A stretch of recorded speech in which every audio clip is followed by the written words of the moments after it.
Seguiremos de preto este asunto porque, bueno, o noso seguinte protagonista non sei, Óscar, se está ou non xa en idade de xubilación ou preto, pero el decidiu montar, sí, como van a escoitar, unha gardería de gaivotas na Guarda. Por que, Óscar?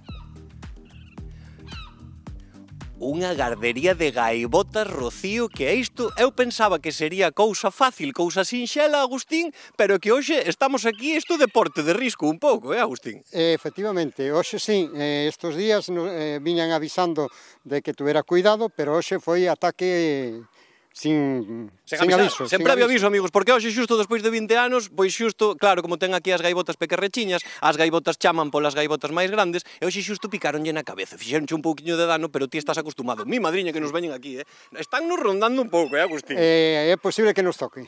É posible que nos toquen, amigos. Deporte de risco, ídalas ver por aquí. Pero daquela, Agustín, por que montaches ti esta pequena gardería que tes aquí tan bonita? Bueno, porque cada ano caían bastante número de polos, de gaivotas, caían desde os tellados e había que recollelos. Entonces, lóxicamente, había que buscar un sitio para telos.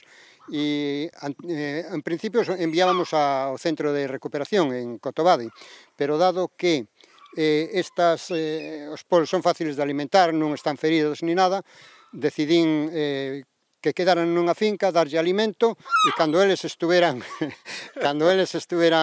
perfectamente, xa marcharían. Xa botan a voar, porque agora témolos aquí porque son moi pequerrechiños e todavía aínda os poden comer. Mirade que nos pasan voando por riba pola cabeza. Teñen así porque son pequerrechiños e teñen de comer aí un pouquiño de peixe, e cando son un pouquiño máis grandes e xa non son ameaza para os gatos e todo iso, non? Xa é cando volan libres. Exacto, andan por aquí ao seu ritmo e logo cando xa son crecidos ao cabo de 6, 7 semanas que xa poden voar por si mesmos, eles marchan. Virán durante uns días máis, un par de semanas a buscar a súa ración, pero eu cada vez lle vou reducindo a ración para que busquen a vida xa por si mesmo. Para que busquen a vida, amigos, porque senón xa sabedes que as gaivotas antes iban a pescar, pero agora pescannos tamén os pinchos nas terrazas, amigos, e tamén están intentando pescarnos a nós, un pouquiño. Amigos, deporte de risco, como vos dicía, estánnos volando máis cerca do que me volou unha gaivota na vida. Aquí Agustín está tranquilo de todo, amigos, así que eu quedo aquí, ao lado dele, como cando vas nun voo e a azafata está tranquila, ti estás tranquilo. Pois eu se ti estás tranquilo, Agustín. Sí, totalmente. A tope, amigos. Pero ojo a visor, Ollo a visor, amigos. Despedimos conexión aquí, Rocío, cando todas vos aí estades coa gaivota pequerechiña.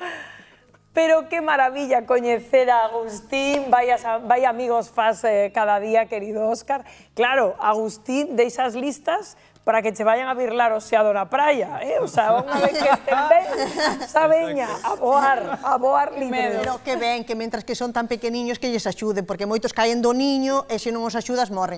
Pero as gaviotas son listísimas. A min contaba unha clienta que acaba de vir de Estambul e di, ali coidan moitos gatos, hai dispensadores na calle para darlle de comer aos gatos, non? O gatiño acércase, fai miau, e o dispensador bota yo pienso e xa está.